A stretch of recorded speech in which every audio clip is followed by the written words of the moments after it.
The wait is over.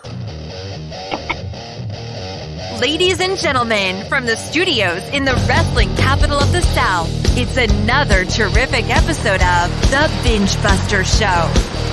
Please welcome your host, Tony Binge. All right, everyone, welcome to The BENGEBUSTER Show. We are set tonight to be talking more world-class championship wrestling. I'm excited about that.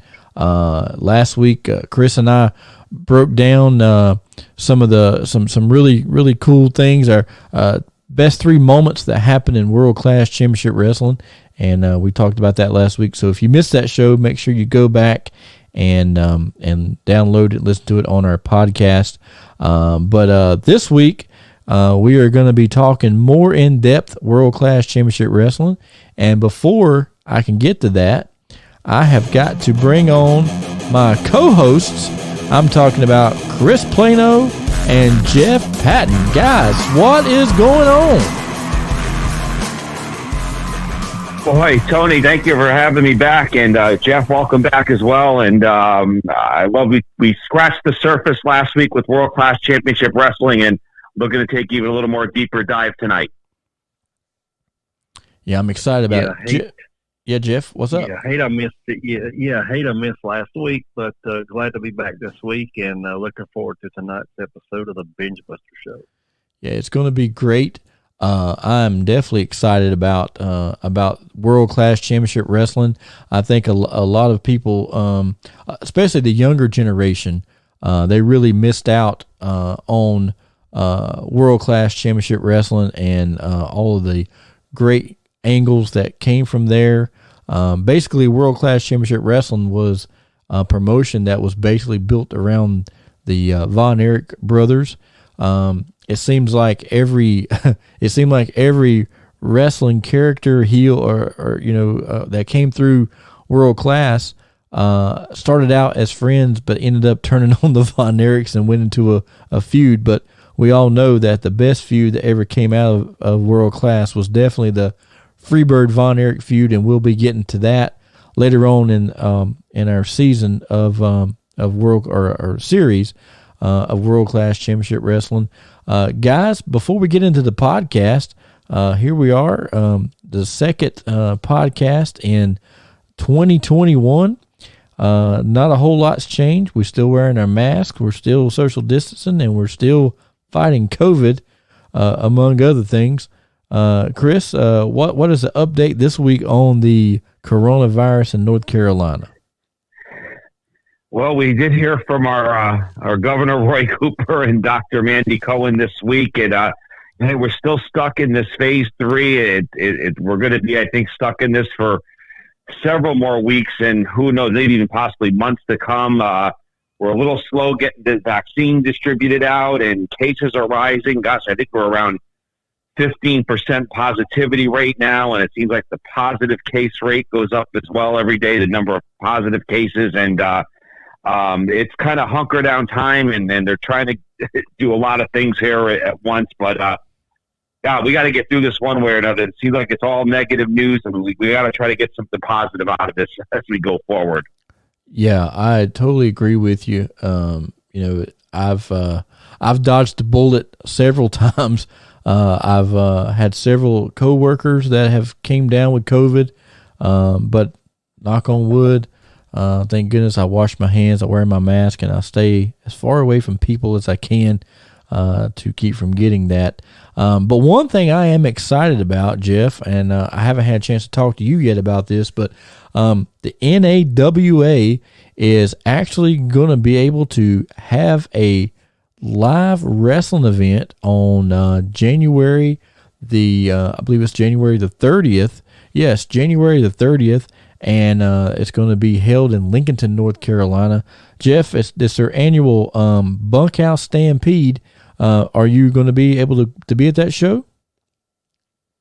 Unfortunately, no. I have to work. Don't get a lot of time off right now. I'm shorthanded at work. We have 2 workers out. One I don't think will come back, so I'm going to put a lot of hours, and the weekends are never get a weekend off anymore. So that's too bad. I was hoping to. Sadly, that's the way it is. Yeah, that's the way it is in the grocery business. Yeah.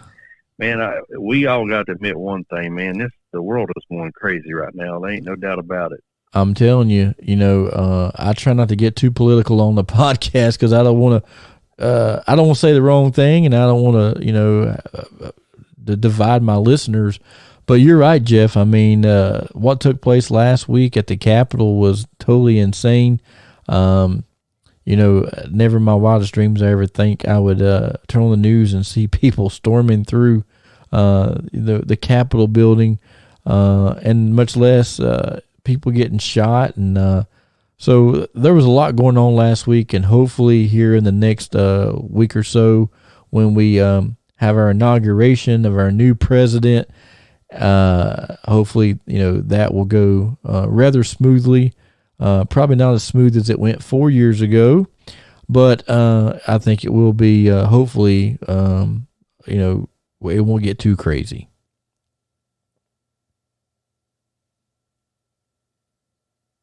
Yeah, hopefully so. I think everyone's wishing for the best here, and God, it seems like every day it's something on the news, and it's like what's coming at us next year.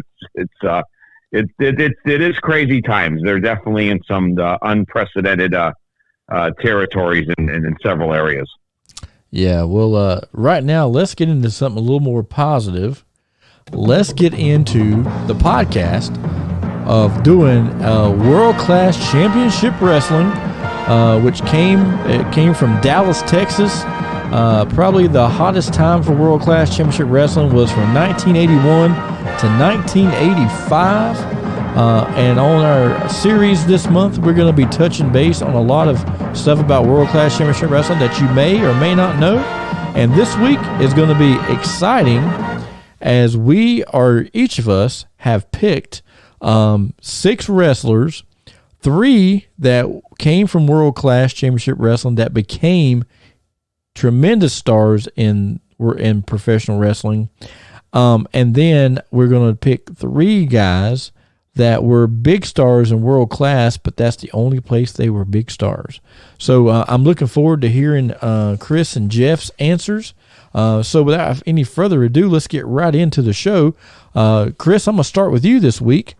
3 big stars. Right now, we'll go back and forth. You'll do yours, and then we'll go to Jeff and me, and then we'll just keep going around until we do our 3, and then we'll get into the other 3 that should have been big stars. So, Chris, starting with you, what is the one guy that came from world class that became a tremendous star in the wrestling business? Boy, I scurried over the list. The one that sticks out to me, and there's numerous that we're going to have here across the board. I'm going to go with the Dingo Warrior. That was what I was going to say.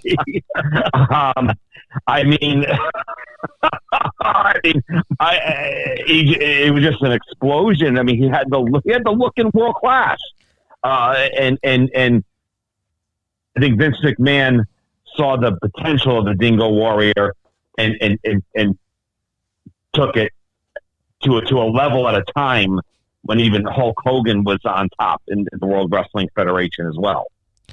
So that is a good one, because I didn't even think of that one myself. And Jeff, I heard you laughing in the background, so that was one of yours as well, I see. That was my number 1 pick right there, man. I mean, because he went from, he didn't do very much in world class. Mm-mm. And he wasn't there, I don't think, very long. No. And was this before he was the Blade Runners with Sting, or was it after? This was actually after he had started the Blade Runners with Sting, and then he left there and went to Texas and he became the Dingo Warrior. And then he went to WWE. And the story that I heard about how he got his name was when he came to WWE, Vince McMahon had a meeting with him, and he told Vince McMahon, he said, well, in Texas, I've been known as the Dingo Warrior. And Vince kind of shook his head like, what the hell is a dingo, for one? But then he said, I like the Warrior gimmick, but we got to think of something different. So Vince said, so the story I heard, Vince sat there and said, okay, so we got the Road Warriors, we got the modern day Warrior, you are the Ultimate Warrior. And that's pretty much how the gimmick became. And incidentally, a lot of fans may not know this, and Jeff, I know you and Chris do, and you're gonna laugh when I say this, but the thing about the Ultimate Warrior was when he went to WWE, when he got up there, Vince gave him the name the Ultimate Warrior. Now everyone knows when you work for Vince and he gives you the gimmick, you might leave, but the gimmick's gonna stay with him. It ain't going anywhere, except until the Ultimate Warrior came. And then he went to Vince and said, hey, I think that he was going to leave, and he told Vince that he was taking the Ultimate Warrior name with him, and Vince says, no, that's owned by Titan Sports. So the Ultimate Warrior went and had his name legally changed to the Warrior, and kept the name. His first name was his last name was Warrior. And that's a true story. And when I first heard that, I was like, what? But then as I got a little older and started learning more about the wrestling business, I understood he was trying to protect his gimmick that he had, Yeah, Vince was notorious for that, copywriting gimmicks and not allowing you to take it away if you left his company. So, yeah. But yeah, that was a good choice, Chris. Like I said, that was going to be my number one choice. I didn't mean to steal it from you there. and I have a feeling if Jeff was on the show last week, amongst the 9 most important moments or matches in world-class championship wrestling history, I think we would have stole 1 or 2. Oh, yeah, for along sure. the way as well. Yeah. I believe so for sure. Well, my, I guess,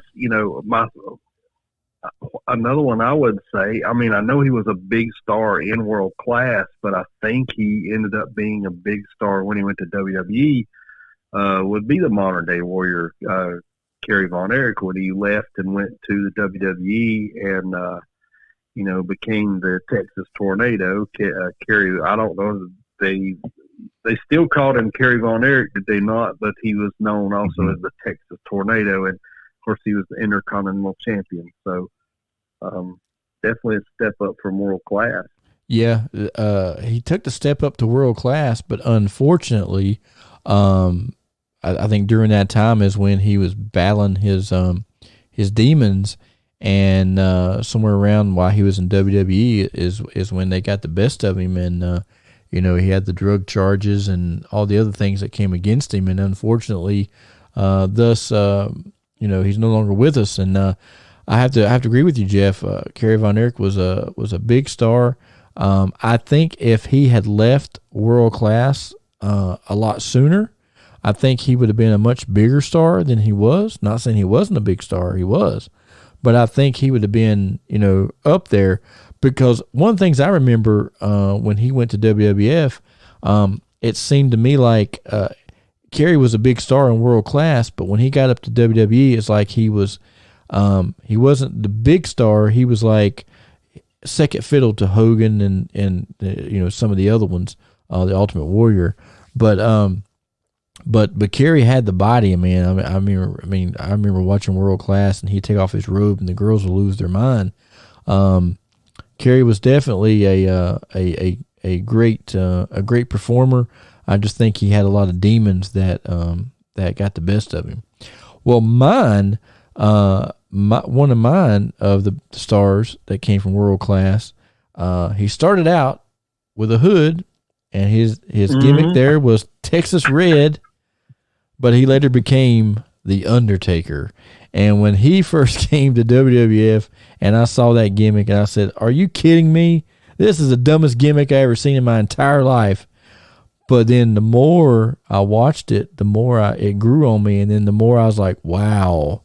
And I think that right now he holds the record of like being the longest, having the longest gimmick and the longest stay in the WWE, because he was there, 30 years, 35 years, something like that? Oh yeah, I would say so. Yeah. And the thing about The Undertaker was he had that gimmick, but he was able to always keep changing it up and keeping it fresh. And I think that's one of the reasons why he had such a long stay, in the company. A lot of guys left, came back, but he stayed the whole entire time. He was kind of like Sting was in WCW. He was the WWE version of Sting, basically, although it was a different type of gimmick, but same scenario. Sting was with WCW forever, and so was The Undertaker.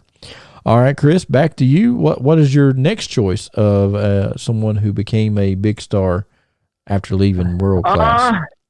Well, I'm going to go a little off the grid here with y'all. I'm not going to say wrestlers per se, but a couple of guys that came out of World Class that I really didn't have any exposure to prior to World Class, but went on to be great managers.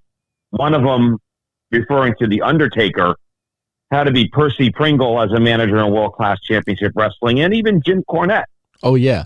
To an extent. That was my first exposure to both of them in professional wrestling. Mine too, Chris. Living up in the Northeast at that time, and as managers, they did very well for themselves in NWA, WWF, and throughout their careers. And, I think World Class played a role, in their careers as managers.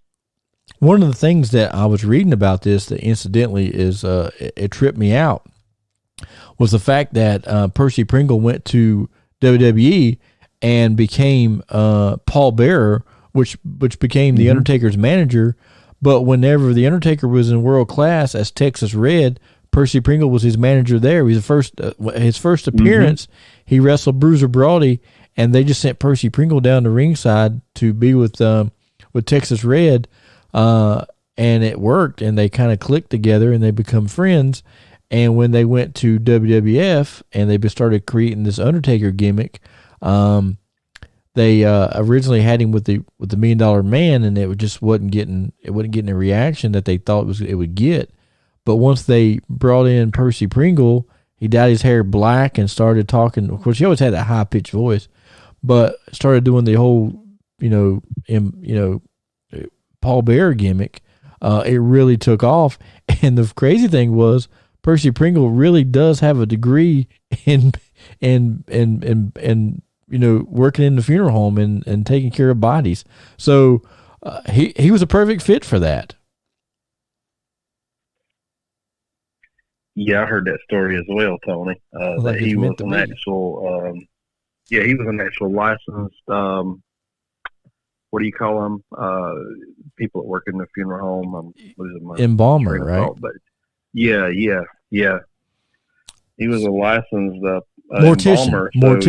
Mortician. There we go. Yeah. That was the word I was trying to think of. I couldn't think of it either there for a second, but amazing time how things just kind of work together. All right, Jeff, off to you. What is your second choice? I'm gonna go with a tag team. Tommy Rogers and Bobby Fulton, the Fantastics. Oh, that's a good choice. Yeah, they definitely went on to become big stars. They were like the first to me when I saw them in World Class. They were like I was like, wow, because I actually saw the Fantastics before I saw the Rock and Roll Express. And when I saw the Fantastics come out and the girls were hugging them and stuff, I was like a 10-year-old kid, and I was like, man, that don't look like a bad gig right there. You come down to ringside, you strut, girls will hug on you and stuff. And when I got into wrestling, I ripped off, the first thing I'd done when I started wrestling was I ripped off the Fantastic strut. I would do that in the ring. And then, of course, you and I started incorporating it into our tag match and everything. But then, incidentally, the Fantastics actually stole it from Jackie Fargo. It was originally the Fargo strut. So, and that's one of the things that I miss about wrestling now. Nobody does that anymore. Nobody does the strut. Nobody's, seems real cocky. I mean, they're cocky, but not like that. You know what I mean? Yeah. The thing of, look, to me, probably, we could argue greatest tag team of all time, you could say Rock and Roll Express as far as a team. But I think the Fantastics were better in-ring performers than the Rock and Roll Express. And I'm not knocking, Ricky and Robert. I'm just saying, to me, I thought that the Fantastics overall were better performers than the Rock and Roll Express. And if they would have teamed longer, and stayed in a territory for a long period of time, who knows, they could have been as, umpteen-time world tag team champions like the Rock and Roll Express were. Yeah, I agree. Let's see, my second one, of course, is definitely, without a doubt, the most popular wrestler in the history of wrestling. I'm talking about none other than stunning Steve Austin. He came from World Class and became the most selling gimmicked wrestler out there. A lot of fans don't know this, or may not know this, or you may, but in the 80s, no one sold more merchandise than Hulk Hogan. Nobody. But until Stone Cold Steve Austin came, and he put out that Austin 316 Says I Just Whipped Your Ass t-shirt, and those things surpassed all the sales of Hulk Hogan, which is really amazing if you stop and think about it, because Hogan was really over in the 80s, man. They were selling everything Hogan. So for Steve Austin to put out a t-shirt to outdo that, that's saying a lot. So Chris, we're back absolutely, hands down. We're back to you on your last one. Man, I'm going to go, with Michael Hayes and the formation. I know the Freebirds started out in the Mid-South, but my first TV exposure to the fabulous Freebirds were in World Class Championship Wrestling. Mine too. And, when, Terry Bam Bam Gordy, they bring on Buddy Roberts, the feud, but the Freebirds and their work in World Class really catapulted them. And I think Michael Hayes, both as an individual wrestler as well, through into the NWA, and then, his run in the WWF as well. So, they had a concept that worked in World Class and a gimmick amongst each other that just drove people in the South crazy, and especially in the state of Texas with, boys coming over from Georgia to whip up on the Von Erichs. It was the perfect formula at that time, in the 80s. Yeah, and I was always a big Michael Hayes mark. I even stole the Michael Hayes strut, too. I used to do the strut, do the moonwalk. And me and Jeff used to, when Jeff and I would do a tag, I don't know if Jeff remembers this. I'm sure he does, but because I did it almost in every match. But we'd get out there, and Jeff would start out doing the fantastic strut. We'd do something on, we'd do something to the guys that we're wrestling against. Jeff would do something, and he would do the strut, and then he'd come and tag me in. Then I would get in, and I would do the Michael Hayes strut, and then I would start moonwalking, and I'd trip on my feet and fall down. Remember that, Jeff?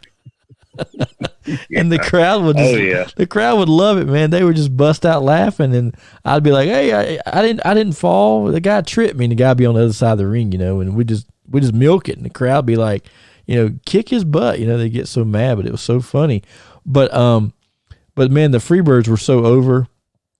Man, growing up as a kid, I wanted to be Michael Hayes, because I was like, that is the coolest freaking heel I've ever seen. And when I was a little kid watching it, I didn't like the bad guys, but I liked Michael Hayes, because he just come out there, and he had that aura about him, and he could talk. Man, he could talk like crazy.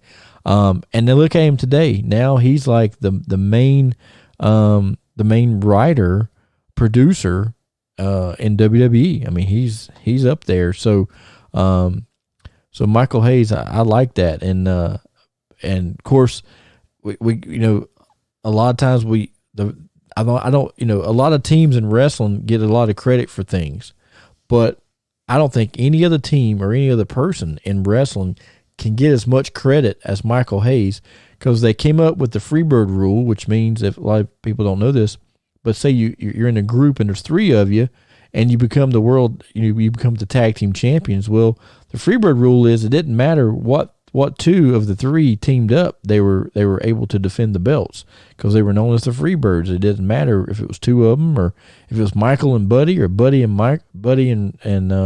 Michael or Terry and Michael or Terry and Buddy. It didn't matter.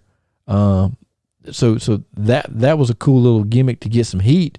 But the most amazing thing is Michael Hayes is credited for being the first wrestler to come to the ring with the music, and definitely I would think the first one to have his own song that he sang, And Bad Street USA, and we talked about this on other podcasts, but definitely probably my number one or number two favorite wrestling theme song ever. Oh, yeah, absolutely. I mean, I just love the Freebirds. I love the whole gimmick. When they were just walking the aisle and Michael Hayes would always, lead the trio down, bobbing his head and whatever he was doing. And that was that was just the gimmick, and it worked. And the microphone skills and everything else, it all worked no matter what angles they were up against in the ring. And they were the ones you love to hate. And it worked. And one of the cool things about the Freebirds during this time, if you guys haven't listened to it yet, go back. When Michael Hayes was on Steve Austin's podcast, he was telling a story about when they were working in World Class and they were in Texas. And he said, back then I was wearing my, Jack Daniels t-shirt and my leather jacket, and I had really long blonde hair, and we're in Texas. And he talks about how they went into a bar, him and Terry, and Michael loved the Pac-Man game. Now this is really taking it back today. I know most of you kids listening probably don't know what Pac-Man is, but the Pac-Man machine, Michael Hayes loved it. So he was in this bar playing Pac-Man, and he said this old biker dude walks up to him and says, so what gang are you in? And Michael's like, what? He says, what biker gang are you in? Michael's like, oh, I'm not no biker. Yeah, I'm just here with my buddies. And he said the guy smacked him on the back when he first came up, smacked him on the back really hard. And he thought it was Terry. And he said, wait a minute, that was a little stiff. So he says he turns around and sees this biker guy. And he's like, so what biker gang are you in? And Michael's like, oh, I'm not in the biker gang. Well, you must be in something. And so anyway, he said they get into a little scuffle, and Terry comes over and decks the guy, and they get into a fight and in the bar. And then Michael and Buddy go running to the back of the bar thinking they're going to go out the back door, and there wasn't no back door. So now they realize they're going to have to fight their way back through the bar out to get outside to get away. He said they start beating, they come back out and they get into it with this guy again, and they start beating the guy up, and says that Terry grabs the guy's leg and pulls the guy's leg off because the guy only had one leg. And so Terry pulls the guy's leg off and throws it at him, and they run out of the bar. And he said they're running, and next thing Michael Hayes says he hears boom, boom, boom, 3 shots go off. And he says, Terry starts laughing. And he says, Terry, why the hell you laughing for? And Terry says, 'cause he missed Michael. and to hear Michael Hayes tell the story, I don't tell as good as him, but to hear Michael tell the story, dude, when I heard him saying that, I was in the floor, because as he's giving the description of the story, I could literally see the Freebirds fighting in this bar, running outside, and I could see Terry Gordy, the way Terry was. He was so cool and laid back and calm, but he was also a badass too. But it was just a funny story.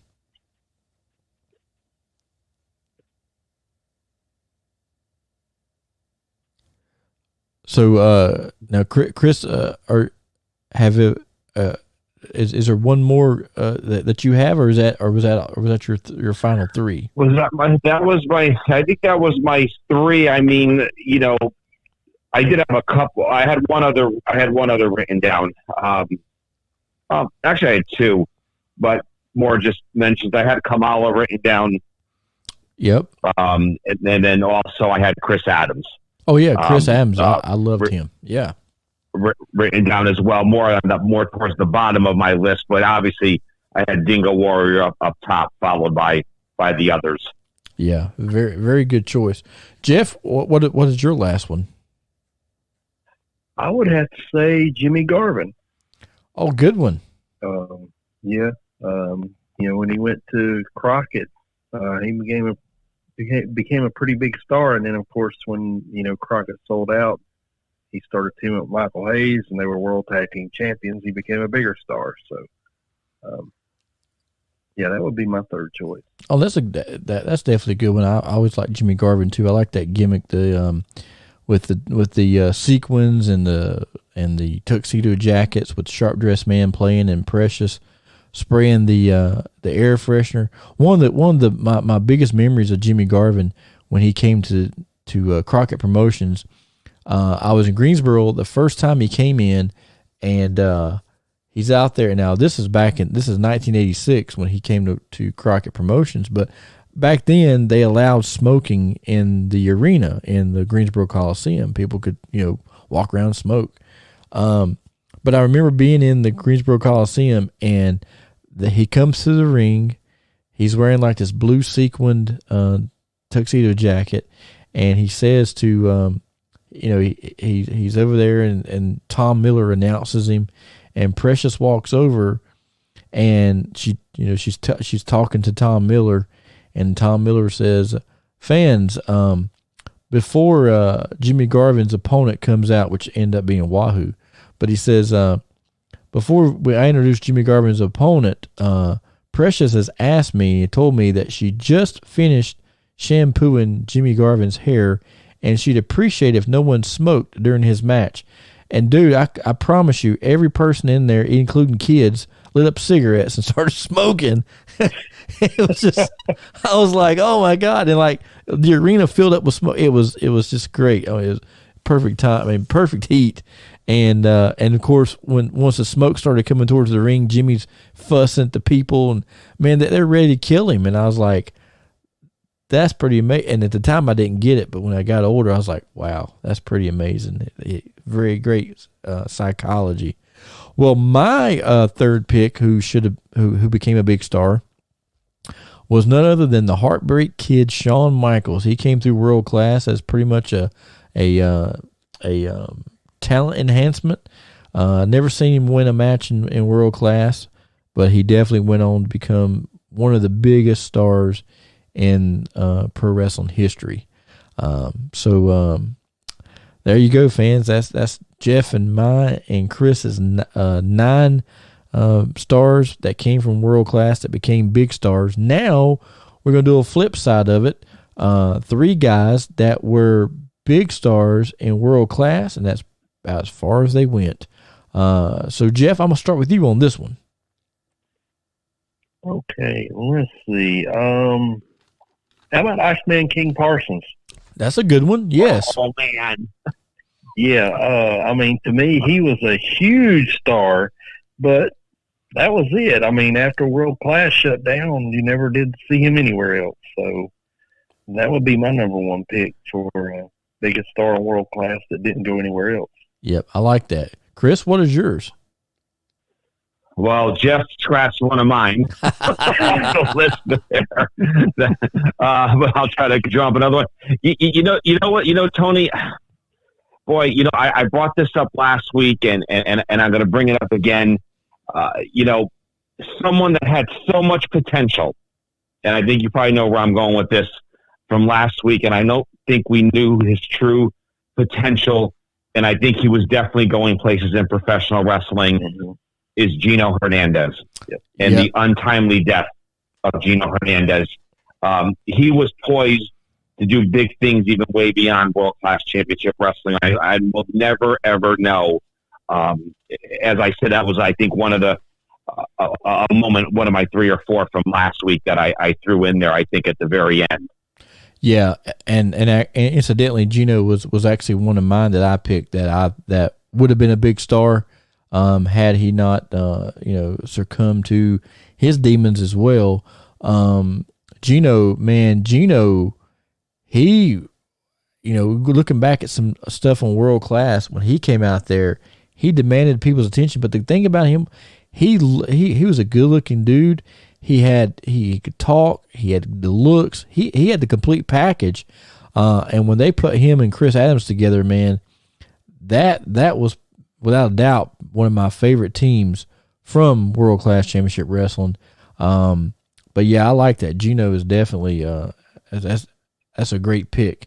Mine is someone who should have went elsewhere because he had a great gimmick. He had a great body. And he definitely could have been a big star, I think, in WCW, NWA, or WWE. I'm talking about the Missing Link. Yep, that's a good choice. Yeah. Well, Jeff, I actually love the Missing Link. It was a great gimmick to see him in the ring every week. It was just like, this maniac in there with the big hair, green, and it worked for World Class. And it was like, what happened after that? Right. Mm-hmm. Yeah, and I mean that was a great gimmick. He came out there and like you said, Jeff, he had Chris. He had the green face paint, and what was cool was whenever he would headbutt guys, the paint would come off and stick to their chest. So as a fan, you're watching like, oh my God, he really did hit him. So it made you sit there and second guess about wrestling being real or fake. And I liked how he had those real furry boots, the fur around his boots, and his hair was like he had that one sprig of hair in the front and this big bush in the back, and he would grab the hold of that and hold it back like in a ponytail and then jump off the second rope with a flying headbutt. I liked him as Link. And then he started, they brought him in. It was funny. When I first saw him, he was in Devastation Incorporated with Skandar Akbar. And then he left, and then he came back as a babyface, and he was seems like he was a special.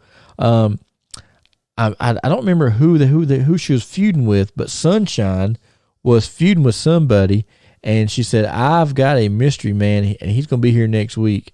And they brought back the Missing Link, and he came to the ring to Quiet Riot's Metal Health Bang Your Head, and that's what made me want. And when I saw that gimmick of him and him coming to the ring to bang your head, I'm like, that is a cool ass song. I got to find that song. And then I finally see the movie Footloose, and of course they play Metal Health in that. And I'm like, I got to get this. I got to get this tape, man. This is because back then it was tapes, guys. It wasn't streamed. It wasn't a CD. It was a cassette tape. So I said, I got to get this tape, and I remember getting the Quiet Riot tape, and from there I've kind of become a metalhead. So thanks to wrestling, I've got introduced to Quiet Riot and Motley Crue. So I gotta thank wrestling for something, not just a few divorces and some broken bones that I have sustained of my years of being in pro wrestling. But anyway, enough of that. I don't want to give out the Terrific Tony gimmick right now. But Jeff, back to you. What's another guy that should have been a big star that wasn't? I'm going to go with a tag team. They were big stars, and they were brother tag team. They were big stars in World Class, but didn't really go anywhere else after the company went out of business. The Simpsons, Steve and Sean Simpson. Oh yeah, I remember them. Yeah, they were really over. Yeah. Yep, they sure were. I remember them. Chris, do you remember the Simpson brothers? They were from I do South not Africa. Remember. Wow, I'm just trying to joggle my memory here. No. Not off the top of my head. Yeah, they were from South Africa. They had these really long curly hair. Their hair looked like Sebastian Bach's but curly. And they wore bandanas around their boots and one around their arm. Yeah, they were big baby faces, but they and they were friends of the Von Erichs. And incidentally, they never turned on the Von Erichs. A lot of people did, but they didn't. But yeah, Jeff, that's a good choice. I like them. Chris, what is yours? I got another one. I got one here who actually teamed pretty often a little bit with Iceman Parsons, who Jeff alluded to a few minutes ago. I'm going to go with Brian Adias.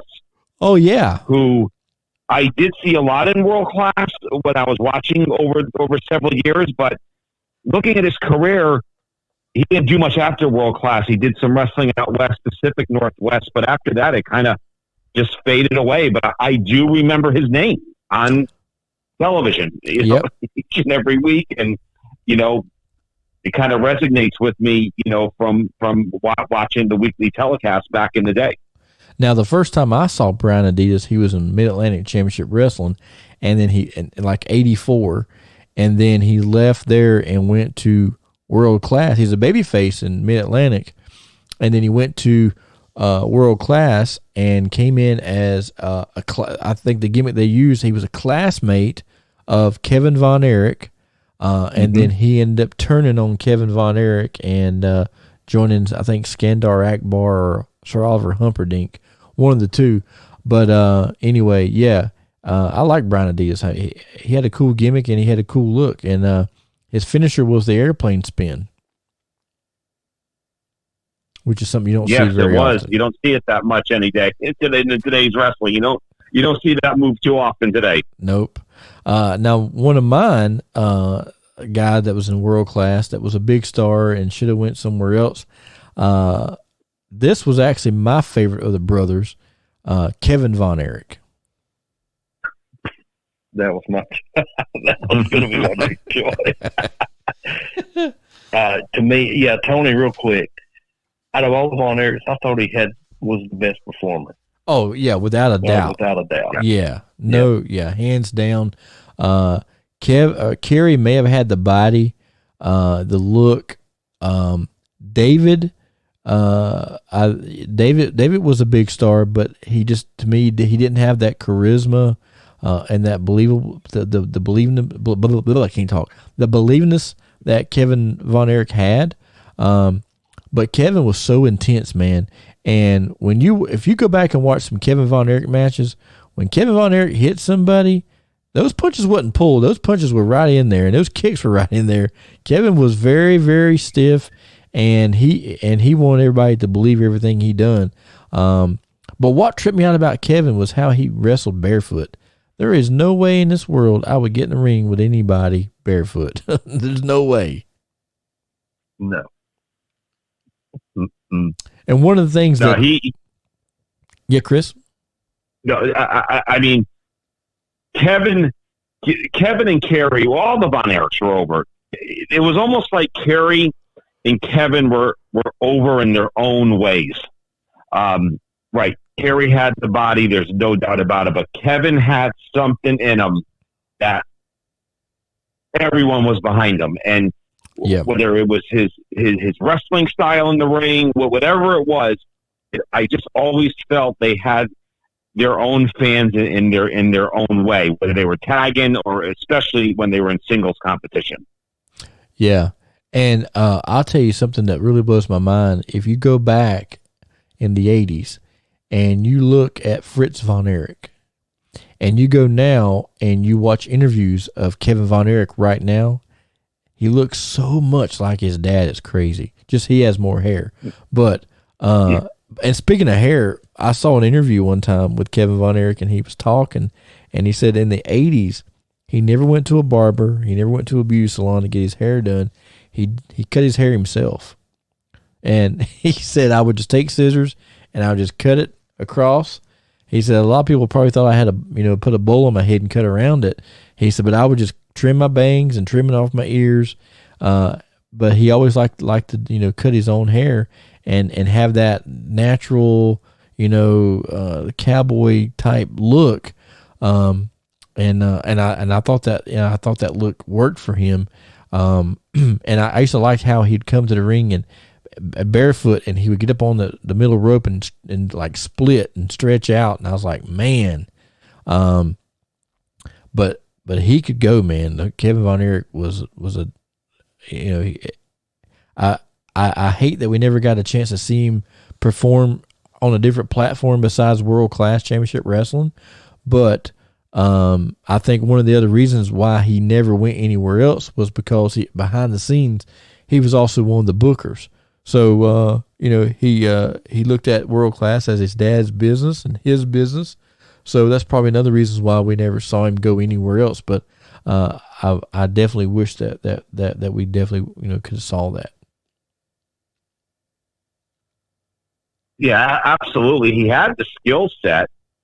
I mean, there's no doubt he had the skill set. I just think at that time it was just, it was his involvement with World Class and everything else. It just didn't fit into another promotion much beyond that. And but you think it would, but it just, I don't know. Strange things happen in the wrestling business. Yeah, that's for sure. That's for sure. I guess now, Jeff, we're back to you with your last guy that didn't make it big, but was huge in World Class. This guy was one of my favorite World Class wrestlers, and I'm going to try to do my best impression. Okay. A light heavyweight champion of the whole wide world, flamboyant Eric Embry. Eric Embry, yes. I liked him too. He was, as a matter of fact, I met him last year at WrestleCade, and he really looks a lot like he did back then, and talked the same way. But yeah, Eric Embry was he was definitely a big star in World Class, and that was about as far as he went. But I did enjoy his work. He was and he had that beautiful World Class light heavyweight belt, which I actually own a replica of it now, and it was a beautiful belt. I love the way it was designed. It was actually designed very similar to the Andre the Giant WWF belt that was made that he never wore, but super nice belt. But I think it was kind of big to be a light heavyweight belt, but it's still a great design, and I enjoy it. Chris, now off to you. What is your guy that should have been a big star, but was only a big star in World Class? I mean, I think I'm gonna, and I don't think we mentioned him yet. I don't think we have, and I've had to do some scratching out and some X's and O's on this side of the sheet here since it's kind of scrambling a little bit. But I don't know if we've touched much about David Von Erich and the potential of what could have been, as well, with his feuds and where his career possibly could have gone beyond World Class to his untimely death. I mean, I don't know. I mean, there's a lot of things we could talk about World Class of wrestlers that have died. We talked about Gino Hernandez a little bit ago. I mean, it makes you just scratch your head a little bit. Could they have been bigger stars outside of World Class? I know David did have a couple little runs in some other promotions prior to World Class, but the majority of his career was in Texas. Yeah, I agree with you 100%. He definitely could have been a big star. I a lot of these guys, man, I wish we could go back in time and be able to put them out there and just see how big a star that they would be. David Von Erich was, from what I've heard other people talk, they actually had him on track to dethrone Ric Flair. That's how popular David was. By the time I started watching World Class, David had just died, so I never really saw but like maybe one match with David Von Erich. But even there, I could see that he was definitely very talented, but he was also a lot taller than the rest of the Von Erichs.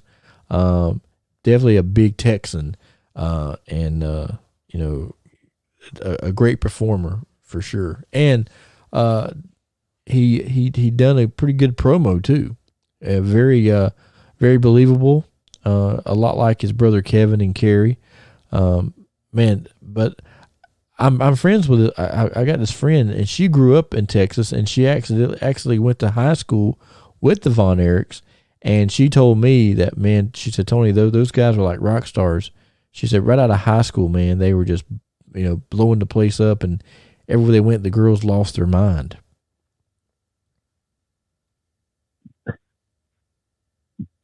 Absolutely, I believe it 100%, and that was part of the charisma of being who they were in the ring, out of the ring. It kind of came with the territory, and hey, they're living the life, right? They were like rock stars, man, for sure. They were. Now I was going to say, My last pick, I'm going to go a little different route because a couple of mine that I had, you guys chose. So I'm going to go with this one. It was a valet, Sunshine. Yep, good choice. All right. Yeah, absolutely. I wasn't thinking valets, but I'll tell you, nothing against Sunshine. World Class actually had several, valets that they were, marketing on television and that were successful within that group. But, I remember very well.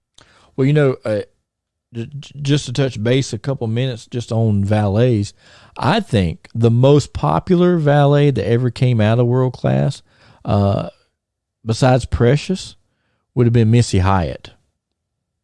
Mm-hmm. Mm-hmm. I mean, Missy was, she had reasons for being popular. We all know that. But probably, like the first time I saw Missy Hyatt, she was with Hollywood John Tatum, but her most popular person that she was ever with was definitely Hot Stuff Eddie Gilbert. But Missy was she was a different person, that's for sure. She was very sexual, and she didn't mind letting you know it. But I actually worked on a show one time with Missy Hyatt, and I was like, wow, Missy Hyatt's over there. But I don't know if that's Missy Hyatt because her lips are awful damn fat. She just had some, had her lips puffed up or whatever. I was expecting her to look one way, and she looked something totally different. And I kept staring at her like, is that really Missy Hyatt? Because it damn sure don't look like it. I mean, her boobs look like it, but but man, I'm telling you, she was over though. And one of the things about Missy Hyatt, I liked whenever Missy Hyatt, and who was it? God darn it. She was in a feud over there in World Class, but her and Sunshine, and they would get into it, man. And I'll never forget the time Missy Hyatt came out there and had that Gucci bag, and she hit Sunshine with the Gucci bag and knocked her out. And turned out it supposedly had a brick in it.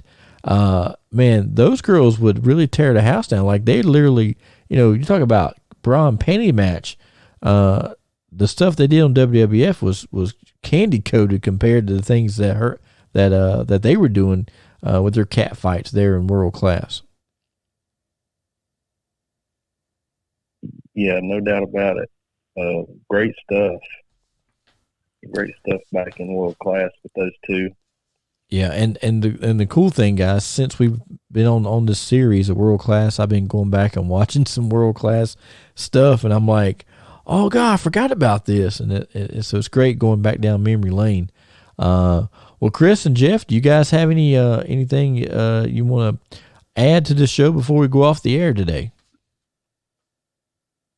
I mean, for me, this put me to the test as far as coming up with 3 stars, and it was really a challenge for me. The 3 that were stars that didn't do much beyond the World Class, so it was definitely had to spin the wheels a little bit. But it was a great time for professional wrestling, and what a great number of years that they had a promotion in Texas that gave them TV exposure, and really it was the TV exposure that they were receiving on a national level that really helped a lot of these individual careers go into other promotions and for them to be successful as a springboard.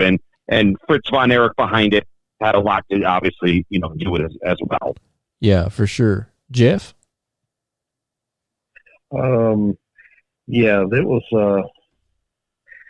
they were on what was it, ESPN carried those guys back in the 80s. I remember watching it all the time and loved it. I just want to say, and I even saw, who was it? Somebody in a shoot interview said their ring was really stiff. Yeah, I heard that too. But and I heard the Sportatorium was pretty much a rat hole. But I've heard a lot of things. But yeah, man, they packed it, and always had a lively crowd, and some really good talent came from this little territory back in the 80s. So kudos to them, and it was a great promotion in the 80s. Yeah, I always loved World Class. In the 80s, my two favorite territories was Jim Crockett Promotions and World Class Championship Wrestling. It just seemed like that they were both, their storylines were very believable and very real. And next week's podcast, we're going to touch base more on what made World Class Championship Wrestling stand out as opposed to some of the other promotions, and how World Class was way, way ahead of their time in 1985. So we'll talk about that next week. Well, fans, for Chris and Jeff, I am Tony. We will see you next week on the Binge Buster Show. Thank you for listening to the Binge Buster Show. Make sure you like us on Facebook and download us on your favorite podcast platform.